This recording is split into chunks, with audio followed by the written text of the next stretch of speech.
All right, big win for the Cleveland Cavaliers. It was LeBron's return to Cleveland again, 129.99. Donovan Mitchell with 25, 9 21. There you go, Tyson. We just talked about him yesterday. 25 points, 9 to 21 from the, 20 points, 6 rebounds, 6 assists. LeBron had 11. No Mobley, no Garland, and we'll get to the basketball part of it. But everyone this morning is talking about the emotion that was exhibited last night. It was a tribute video. By the way, this is LeBron's, I believe, 8th return since becoming a Laker. But there's some stuff 10th, going on here. If I'm not mistaken. Is it, how many? 10. I think yesterday I heard that his record was 6-3 in his return. So that probably would have made it 10. Even more. So what's going on here, guys? Take me through the emotions. What am I looking at? I think the end is near. I think this is a sign. And I mean, obviously that's something that's kind of floating in the air as he's getting closer to hanging up his sneakers. But, that's real raw emotion. Like I said, the end is near. I think he knows that in the back of his mind. And I also think this is a sign of, possibly a return. I've said this before. For some reason, my gut is telling me he ends his career in Cleveland. I think it's the cherry on top to a perfect story, a perfect career, a guy that's done it, the right way from start to finish. Probably the most pressure ever for a player coming into the league. So I think it's a perfect storybook ending for him to end his career in Cleveland. So that's what I took from it. Just to see that type of genuine raw emotion in the moment. That's what I took from it. Yeah, it sure felt like the end of the road right there. Him being celebrated in Cleveland, his family being there, Bronny having an opportunity to play the tribute video, so many different things being said around this game. But I don't think this is it. I think LeBron James will be celebrated. I think he's going to have his farewell tour.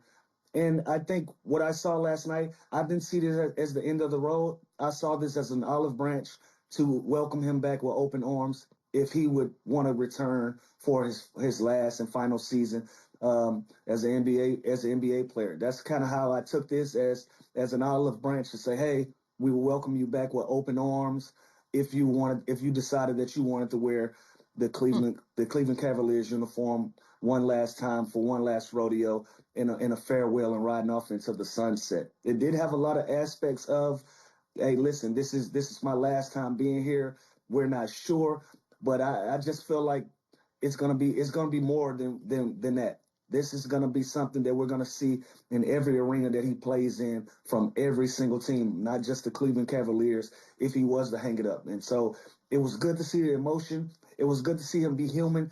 Sometimes in the world where we constantly criticize LeBron James on expectations and what's expected, we also got to remember how he came into this game and what he's been able to accomplish over 23 years in the NBA. I've always said it on this show. This man has been a relevant basketball player since the age of 13, 14 years old. And at 41 years old, we're still talking about him in a relevant type of scenario. And so it was good to see him be human. At first he was trying to fight the tears. That's why he had that crazy look on his face, because he was fighting it. And, and after a while, you got to let it go. You got to let it out. So it was a great homecoming. Obviously, I'm sure they wanted the game to go a different way, but the Cleveland Cavaliers are focused on their goals and their missions as well, and they took care of business. But this was good to see from Cleveland. We've come a long way from burning jerseys and saying they hate them and tearing down, the wall murals and whatnot. So it was good to see this for him. So everything you guys said in there, that there's a lot of that, right? Like whether or not he's going to play another season. He said, I don't know if this is my last game in Cleveland. Dave McMenamin talking about that the team is open to the idea of bringing him back in the offseason. Now, bringing him back when he's a free agent in the offseason is one thing. There's no world in which they try to maneuver getting him there before that, is there? It wouldn't make sense to. Yeah. It wouldn't make sense to for the Cavaliers, and obviously, even if it is, let's say, his last season, I do still think he would want to compete at a high level and still have a chance at a championship. So, adding LeBron to an already, semi-prepared or ready team in the Cavaliers, I think, they still have a chance to compete, next season. So I think it'll be an all-season signing, which will only make sense for both sides. And yeah, I think they'll have a real chance at competing next season as well. So if that is a possibility of happening, I'm kind of excited for that. Now, I would like to see what that would look like on paper and see what other talent they would try to surround those guys with. Yeah, Also that. this got to be something that they do in the off season. You don't do this move now. The Cleveland Cavaliers are still in the conversation of trying to compete for a title without LeBron James. If you add him to the mix, that changes the entire dynamic. That changes the entire outlook of how you're looking at the season, especially with them already having a certain expectation. Also with the Los Angeles Lakers as well. I don't think this moves the needle for either one of these teams right now.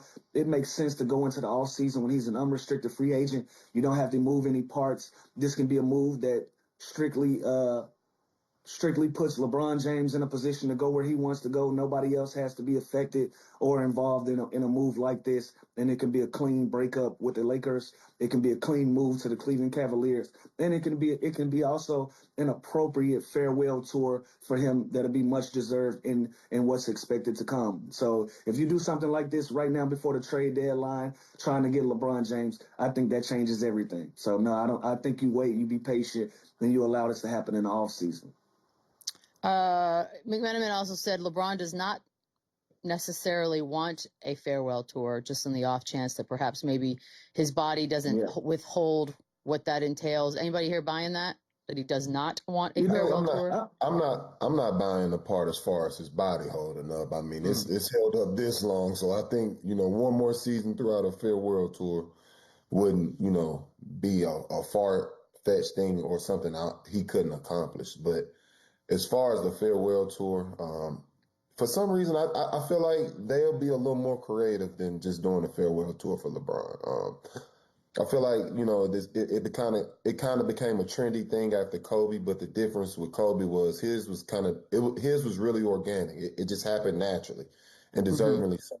And I feel like every guy after that that's attempted to have a somewhat farewell tour, it just didn't go well. It wasn't received the same way Kobe's was. So I think that's something that they'll take into consideration. Obviously, this is a guy that deserves to be celebrated in his own right.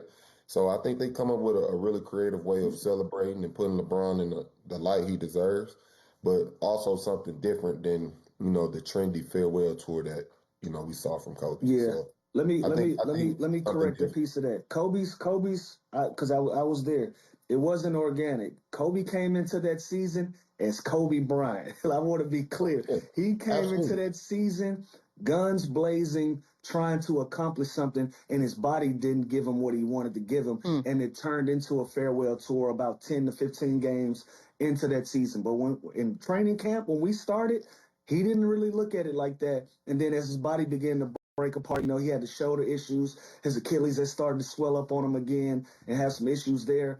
Then it turned into a farewell tour. He kind of threw the white flag in. So as that relates to LeBron James, I think he's in a situation where he doesn't want his body to break down on him, and he can't give the fans what they want. And so my experience with Kobe was Boogie, when we would go to cities, say if it was at Western Conference teams, we started getting the idea that if we were going there twice, he wasn't going to play in the first one. He was going to play in the second one.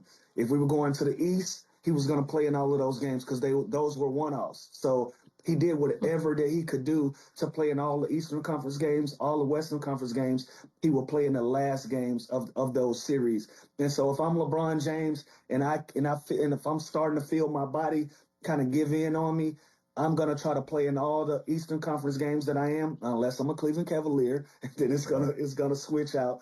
But all the Western Conference teams, I'm probably gonna play in those last games. And so, I'm sure they can find something creative to do. But I understand his position. You don't want to let anybody down. You don't want to put that pressure on yourself to perform at a certain level if you feel like you can't go out there and successfully do so for your fans and your fan base that you've created, over a 23 plus year of career. So, that's my 2 cents. That's my 2 cents on it. I understand his position, but he has to go out and be celebrated, man. There's no way that he does this quietly and people don't give him his flowers at every single stop. No chance. So, Absolutely. no chance. No chance.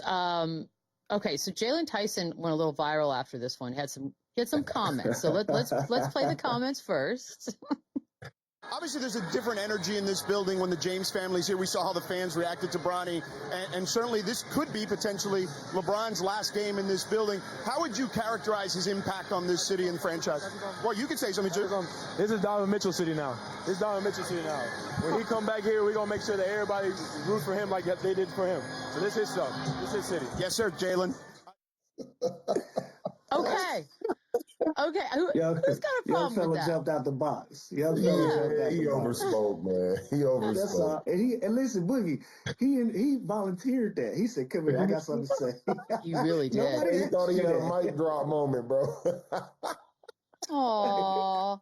Donovan's Young fella- face, by the way, kind of was everything. Yeah, as well. young knew- fella, he young knew fella young jumped fella out the box. overs- But listen, he's learning. He's a young guy. Yeah. We gonna give him the benefit of the doubt.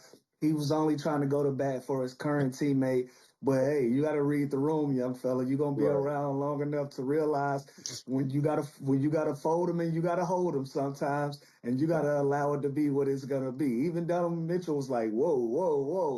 Don't put this Aw. pressure on me.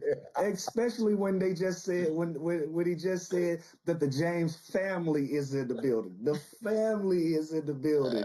You gotta relax. But then again, this is somebody who was 1 year old when LeBron Thank James you. came into the league. Very young guy. He grew up seeing it and experiencing it as a fan, as a kid. And so, he got a little excited. He overspoke. But I have no problem with him saying this. But that apology came very fast, didn't it? That apology came Yeah, he fast. did That clean it tell up a me little everything later. I need to know about them comments, bud. Yo, I mean, I thought the same thing. I laughed when I saw it. And I'm like, man, this young kid has no clue. He just kind of overspoke. He's caught up in the Hey. moment. They're excited about the win. He beat an idol of his growing up. All of those things are being taken into consideration. I didn't take this as, a kid trying to diss LeBron James. Sometimes you can support the next person and it can be disrespectful to the other person. So Absolutely. that's what this situation was. Do I think it was, on purpose or maliciousness behind it? No, not at all. Just a kid over speaking, getting caught up in the moment.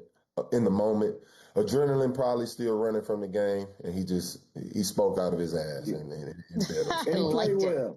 And he played well. So the juices Yeah, were he flowing. played well. He was excited, They got man. LeBron up out of there. Donovan Mitchell played well. He was feeling the vibes, and he overspoke. We ain't gonna hold this one to you, bro. We ain't gonna You're hold your feet to fine, the fire on Jalen. this one. You're fine. And Don't do technically, it it's not again, though. LeBron's Don't city do it right again. now. Like, it's okay. He's not lying. That's He your is guy. lying. He lied. No, he's He lying. lied. It's not He's lying. LeBron's He's city lying. right now. That's disrespectful to the whole Cavs team if we're going to keep It saying will it's still forever be LeBron's. LeBron's. Hey, it is what Forever. it Well, is. then why even have a Beetle. team there? Why don't we just dismantle the Cavs? Hey, Beetle, Chicago is still Michael Jordan's. Yeah. It is what it is. And it will is be what forever. it is. The It's league is just what still it Michael is. Jordan's. LA, this is Kobe Still Bryant's Kobe. time. Yep, that's I fair. don't care I'll give what's you that. going on. I'll give you I that. don't care Okay, well what's then no going one on. can get offended. Fine. There it is. We had a big battle in the state of Texas last night. We're going to talk a little Spurs, little Rockets on the other side. We'll be back.